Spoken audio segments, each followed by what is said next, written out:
राजू देशपांडे एक साधा मध्यमवर्गीय गृहस्थ, पुण्यातल्या एका खासगी कंपनीत नोकरी करणारा, महिन्याच्या पगारावर घर चालवणारा, बायको, 2 मुलं आणि वृद्ध आईवडील. जबाबदाऱ्या भरपूर पण समाधानही होतं. एके दिवशी ऑफिसमधून घरी येताना राजूला छातीत वेदना जाणवली. सुरुवातीला दुर्लक्ष केलं, पण काही दिवसांनी त्रास वाढला. डॉक्टरांकडे गेला तर रिपोर्ट्स पाहून डॉक्टर म्हणाले, तुम्हाला हृदयविकाराचा झटका येण्याची शक्यता आहे. तातडीने अंजिओप्लास्टी करावी लागेल. हा धक्का ऐकून राजू आणि त्याच्या कुटुंबाचं जगच उलथून पडलं. 5 लाखांचा खर्च. एका मध्यमवर्गीय माणसासाठी ही रक्कम जमवणं म्हणजे अशक्य. राजूची बायको मनीषा स्वामी समर्थांची भक्त होती. तिने संध्याकाळी घरात स्वामींच्या फोटोसमोर दिवा लावला आणि मनापासून प्रार्थना केली. ती रात्री झोपली आणि तिला एक विलक्षण स्वप्न पडलं. स्वामी समर्थ स्पष्टपणे म्हणत होते, चिंता करू नकोस, उद्या तुला योग्य मार्ग सापडेल. सकाळी राजू कामावर जायला निघाला तर अचानक त्याचा जुना मित्र आनंद भेटला. दोघेही काही वर्षांपूर्वी सोबत शिकले होते, पण नंतर संपर्क तुटला होता. बोलता बोलता आनंदला कळालं की राजू अडचणीत आहे. आनंद म्हणाला, माझ्या काकांचा एक ट्रस्ट आहे जो वैद्यकीय मदतीसाठी निधी देतो. तुझ्या आजारासाठी ते मदत करू शकतील. राजूला विश्वास बसत नव्हता. तो आनंदच्या सांगण्यावरून त्या ट्रस्टमध्ये गेला आणि फक्त 2 दिवसांत त्याला शस्त्रक्रियेसाठी संपूर्ण रक्कम मिळाली. शस्त्रक्रिया यशस्वी झाली आणि राजू पूर्णपणे बरा झाला. घरी परतल्यानंतर त्याने स्वामी समर्थांच्या फोटोसमोर हात जोडले आणि मनोभावे धन्यवाद केले. त्याला उमगलं, स्वामींवर विश्वास ठेवल्यास संकटांमधून नक्कीच मार्ग सापडतो. दिगंबरा दिगंबरा श्रीपाद वल्लभ दिगंबरा. कधी कधी संकट येतात, पण योग्य श्रद्धा आणि योग्य वेळी आलेली मदत हीच खरी दैवी कृपा असते. कोणत्या ना कोणत्या मार्गाने आपली अडचण सुटतेच, फक्त स्वामींवर श्रद्धा ठेवावी लागते. विनायक एक 45 वर्षांचा अनुभवी डॉक्टर पुण्यातील एका मोठ्या रुग्णालयात काम करत होता. त्याचा चेहरा शांत, कपाळावर गंध, कपडे नेहमी स्वच्छ आणि व्यवस्थित. तो फक्त वैद्यकीय ज्ञानावर नाही तर स्वामी समर्थांच्या कृपेवरही पूर्ण श्रद्धा ठेवणारा होता. त्याच्या केबिनमध्ये स्वामी समर्थांचा फोटो होता आणि ऑपरेशनला जाताना तो नेहमी श्री स्वामी समर्थ म्हणायचा. एका दिवशी एका 25 वर्षांच्या तरुणाला अपघातात जबर मार लागला. मेंदूला गंभीर इजा झाली होती आणि शस्त्रक्रिया अत्यंत धोकादायक होती. अनेक डॉक्टर घाबरले होते, पण विनायक शांत होता. तो मनात म्हणाला, स्वामी समर्थ आहेत तिथे भीतीस कारण नाही. शस्त्रक्रियेला सुरुवात करण्यापूर्वी त्याने नेहमीप्रमाणे स्वामींच्या फोटोसमोर हात जोडले. हे स्वामी, मी फक्त एक निमित्त आहे. खरी शक्ती तुमचीच आहे. तो स्वतःवर आणि स्वामींवर पूर्ण विश्वास ठेवून ऑपरेशन थिएटरमध्ये गेला. शस्त्रक्रियेदरम्यान अचानक रुग्णाचा रक्तदाब खूपच घसरला आणि त्याचे हृदय थांबण्याच्या स्थितीत आले. टीम घाबरली, पण डॉक्टर विनायक धैर्याने श्री स्वामी समर्थाचा जप करत योग्य उपाय शोधत राहिला. डॉक्टर विनायकला अचानक एक नवीन उपाय सुचला. तो त्वरित तोच उपाय अंमलात आणतो आणि काही क्षणातच रुग्णाचे हृदय पुन्हा ठोके देऊ लागते. नर्स आणि बाकी टीम आश्चर्यचकित होते, हे कसे शक्य झाले. अखेर शस्त्रक्रिया यशस्वी झाली. रुग्ण वाचला. टीमने डॉक्टर विनायकचे कौतुक केले, पण तो हसत म्हणाला, मी नाही, हे सर्व स्वामी समर्थांच्या कृपेने झाले आहे. त्या तरुणाच्या आईवडिलांनी डॉक्टर विनायकला हात जोडून धन्यवाद दिले. त्यांनी विचारले, डॉक्टर साहेब, तुम्ही एवढ्या तणावात सुद्धा घाबरत नाही. तुमचे रहस्य काय. तो हसत म्हणाला, स्वामी समर्थांवर श्रद्धा ठेवा, चिंता सोडा, भीती बाळगा, मग आयुष्यात कधीही पराभव होणार नाही. त्या दिवसानंतर अनेक सहकारी डॉक्टर आणि रुग्णांनीही स्वामी समर्थांची भक्ती करायला सुरुवात केली. स्वामी समर्थांचा महिमा रुग्णालयात पसरत गेला. जो स्वामी समर्थांना रोज आठवतो, कोणतीही संकट त्याला अडवू शकत नाही. श्री स्वामी समर्थ.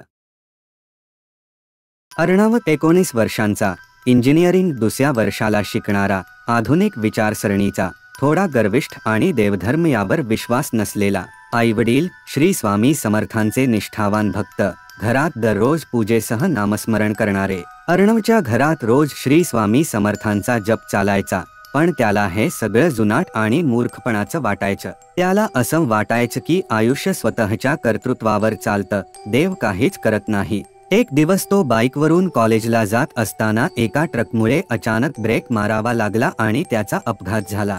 पाय गंभीर जखमी झाला आणि डॉक्टरांनी ऑपरेशनचं सुचवलं. धोका थोडासा होता, अर्णव पहिल्यांदाच इतका घाबरलेला होता. ऑपरेशनच्या आधीच्या रात्री अर्णवला एक स्वप्न पडलं. एक तेजस्वी शांत चेहरा त्याच्या जवळ येऊन म्हणतो, भिऊ नकोस, मी तुझ्या पाठीशी आहे. अर्णव घामाने भिजवून उठला. त्याला धक्का बसला होता. तो चेहरा त्याने लहानपणापासून घरातल्या फोटोमध्ये पाहिला होता. ऑपरेशन अतिशय यशस्वी झालं.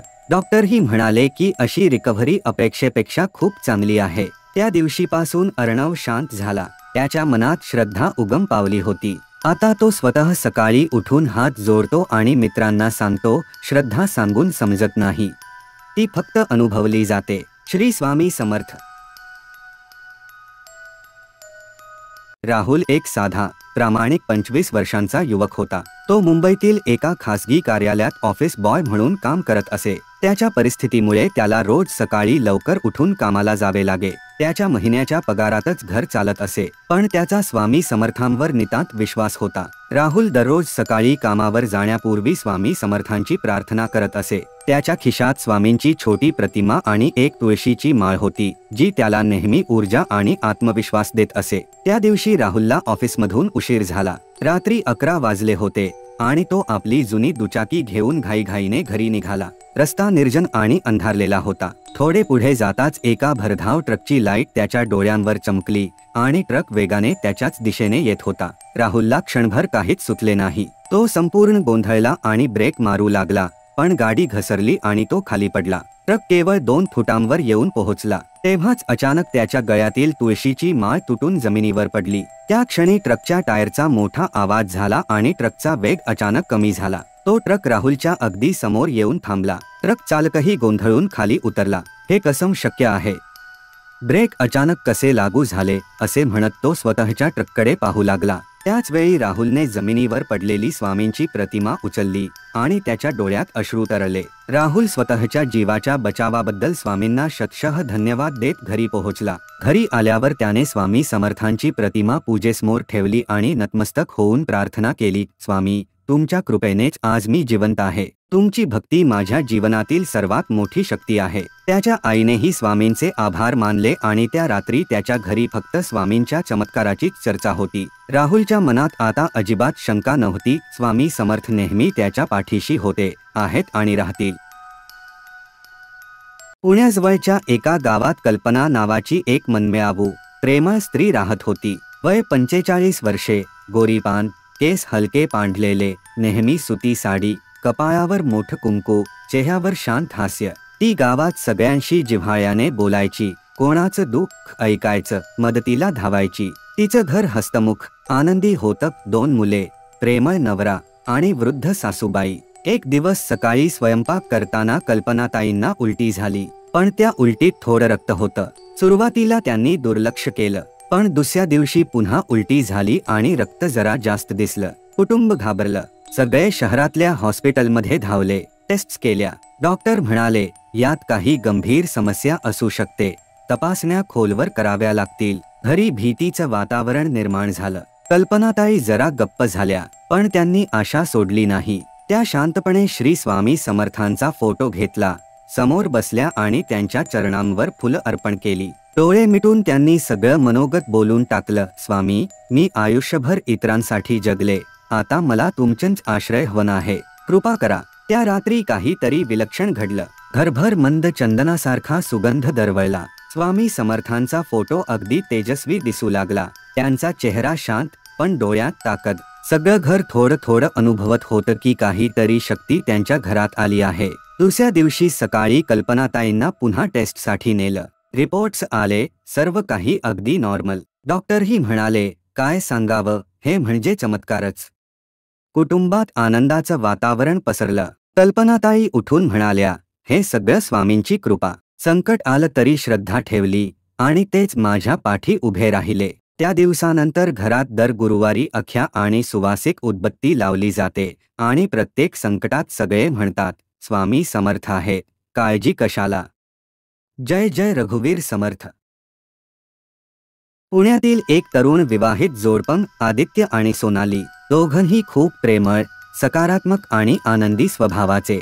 सोनाली खूपच खेळकर आणि उत्साही होती. आदित्य तिला मनापासून प्रेम करत होता. एकदा ते दोघं आपल्या लाडक्या पिल्लासोबत पप्पू सोबत आपल्या कुलदेवतांच्या दर्शनासाठी निघाले होते। रस्ता डोंगराळ आणि गावाजवळचा होता। तिघही खूप आनंदात होते। रस्त्याच्या एका वळणावर पप्पू अचानक रस्त्यावर धावून गेला।